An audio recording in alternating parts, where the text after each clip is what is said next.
Have you ever felt like you are always cleaning, but your house is still a mess? Then stick around because in this video, I'm going to share with you the #1 secret for keeping your house clean all the time. If you're new around here, I'm Kassy with MakingTimeForGiggles.com. I post videos all about making mom life simple, and if you'd like to see more of that, hit subscribe down below and hit the bell next to it so you'll be notified when the next one comes out. So why is it that if you are always cleaning your house, it still feels messy? If you feel like you are cleaning your house all the time and still feel like it is messy, there is a good chance that you have a clutter problem instead of a cleaning problem. So how do you know if you have a clutter problem and you need to take care of it? There are 6 ways to tell if you have a clutter problem at your house. The first sign that you may have a clutter problem is that it takes hours to clean, and as soon as you're done, you can hardly tell that you spent any time on it. The second sign that you might have a clutter problem is just thinking about cleaning your house stresses you out. The third sign is that when you come into your house, you feel stressed and like you need to be doing something, like cleaning, instead of feeling relaxed and calm when you enter your house. The fourth sign that you may have a clutter problem is you feel like you spend all of your time cleaning, but if somebody dropped by, they wouldn't know that you spent that much time cleaning. The fifth sign is that everywhere you look, you see toys and trinkets and collectibles and anything else that has taken up residence in your house instead of seeing a calm and inviting space. The sixth sign that you may have a clutter problem is that the idea of having a clean house all the time seems magical to you, but it also doesn't even seem possible, at least for the next 10 or 15 years or whenever your kids will be out of the house. If you found yourself nodding along to one or all of those signs that you may have a clutter problem at your house, then stick around for the rest of this video because I'm going to walk you through how to begin decluttering when you don't know where to start. I want to walk you through the basics of exactly the steps to go through when you want to start decluttering so that you can have a house that feels clean all the time. Now I'm going to walk you through the 10 steps that you need to take when you want to start clearing your clutter. The first step is to decide why you want to declutter, and it helps to write it down if you can. Your why can be anything, but it needs to be something, because decluttering isn't easy. A lot of people say that it is, and it only takes a very short amount of time, but if you really truly declutter completely, it will be a process, and there will be times during the process when you want to give up. But if you know why you are doing this, it will keep you going even when it gets hard. Your why can be anything from, I just want to stop buying so much stuff and then decluttering it later, to something more philosophical like wanting to have less of a carbon footprint. For me, I have 2 reasons why I want to live a decluttered, simple life. And the first one is the cleaning thing. I don't enjoy cleaning all the time. And when I have less possessions, it takes me such a small amount of time to clean every day.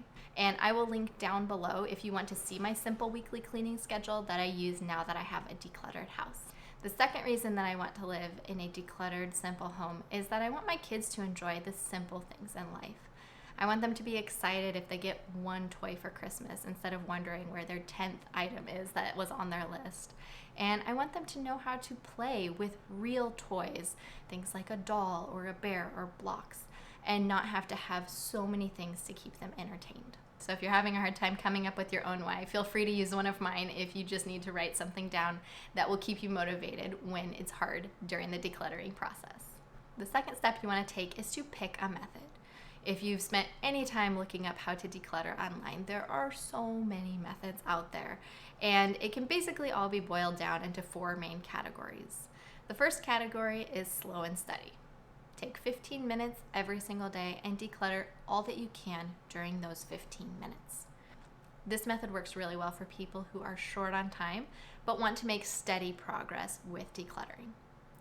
The second method is the opposite of the slow and steady method, and that is speed decluttering. Speed decluttering is when you try to get all of your decluttering done in a very short amount of time, such as a weekend or a week. This works really well for people who may have an entire weekend that they can dedicate to decluttering, or an entire week, or for people who just like a challenge and to see how fast that they can work through a project. The third way you can declutter is room by room. Now, if you're anything like me and you love a good list and checking things off your list, this is probably going to be the method that you would prefer. When I was decluttering, this is the main method that I used. Although I kind of did a combination of all of them, this was my preferred method that I kept coming back to and that I did for most of the decluttering in my house. When I was decluttering a room, I would write down every single area of that room and I would check it off as I got to it.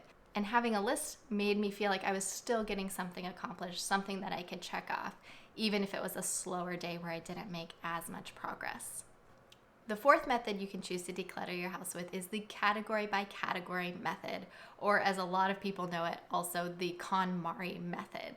And that is because Marie Kondo has basically made this method famous. Almost everybody knows about it, even if they aren't into decluttering. And if you're going to use this method, you go through your house category by category and declutter each category at one time. So with this method, she suggests decluttering your clothing first and getting all of your clothing from every closet in the house and going through it one by one until all of your clothing is decluttered. And then you move on to the next category.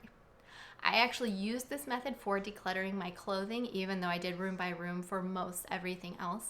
And I did really enjoy it for the clothing. I suggest if you are going to go with the category by category method that you add in a couple more categories than she suggests, just because I had a really hard time fitting all of my belongings into just the 4 or 5 categories that she works with. So you need to make sure that it's going to work for you if you do choose this method.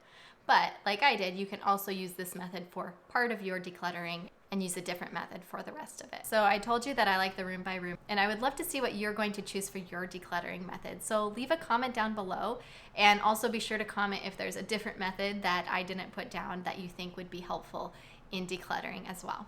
The third thing you need to do if you're going to truly kick your clutter to the curb is you need to give yourself a deadline. No matter which method you are choosing, decide on a reasonable amount of time that you think that you can get it done in. But don't be too generous with your deadline. I don't know if you've ever heard of Parkinson's law before. It basically states that things will expand to fit the amount of time that we give them. So if you give yourself a year to declutter your house, it will take you a year. But if you give yourself 3 months, then it's more likely to take you 3 months. So give yourself a deadline that's reasonable, but also one that makes you work hard in order to complete it in time. The fourth thing you need to do is write down your plan. And I will leave a link down below with my ultimate decluttering workbook. And the workbook will have a place for you to put down your plan. And your plan should have everything from when is your deadline to what areas of your house need the most decluttering and which areas are you actually going to declutter. Are you going to do your entire house, or are you going to focus on a couple key areas? The more details you put into your plan, the better it will help you stay on track as you go through the decluttering process. The fifth step is to pick your start date. And I suggest doing one that is not too far in the future, because if right now you are motivated to start, the longer you wait, the more your motivation will wane. So I suggest picking sometime in the next 1 to 2 weeks if you really want to get your decluttering underway. Number 6, get a babysitter if you have kids. Now, you don't have to do this step. I think I did all of my decluttering without having a babysitter. But if you have a lot of things that you need to declutter and your kids will probably just add to the mess instead of helping with it, I highly suggest getting a grandparent or a friend or somebody to watch the kid at least for your first or second decluttering session. The more you get into the groove of decluttering, the easier it will be to declutter with distractions around. But especially for those first few times, it is nice if you can dig in and not have to take breaks to feed kids or to put people down for naps or things like that. So send the kids off to the grandparents if you can, or see if you have a friend that's willing to trade some babysitting with you. And progress will happen much more quickly. Step number 7. Now we are going to start decluttering by getting 3 containers. You want to get 3 containers because in one container you are going to put items in that you are going to keep.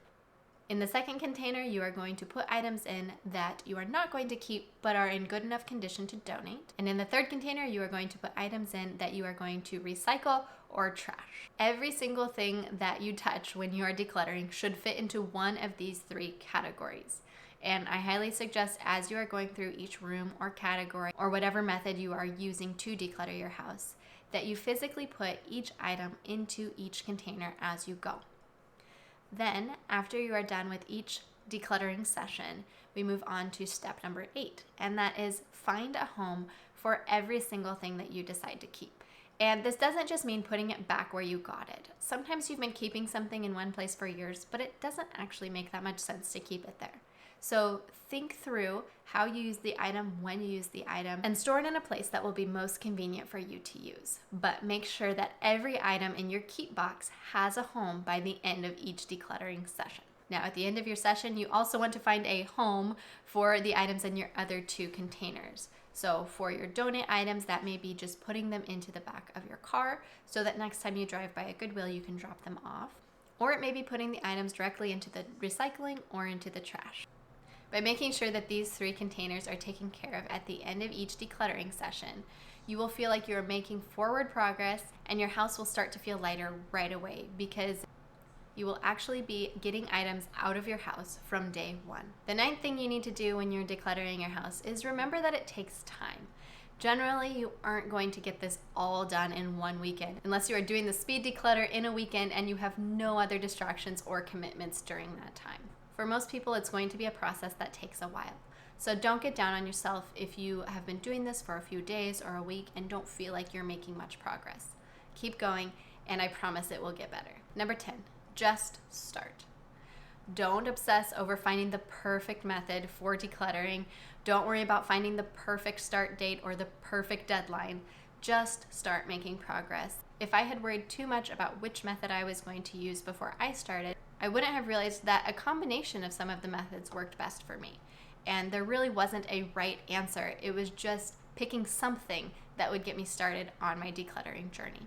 Even if all you can commit to is 1 day of decluttering, I still suggest you start and do that 1 day because your house will feel lighter and more peaceful immediately. I hope you're excited to start your decluttering journey. I'm excited for you. Leave a comment down below if you already have your start date picked out because sometimes just writing something down, especially in a public place like in the comments, will keep you accountable and keep you moving towards your goals. If you enjoyed this video, be sure to give it a thumbs up and subscribe down below. Also be sure to hit the bell next to it so that you'll be notified when the next video comes out. I'll see you on the next one.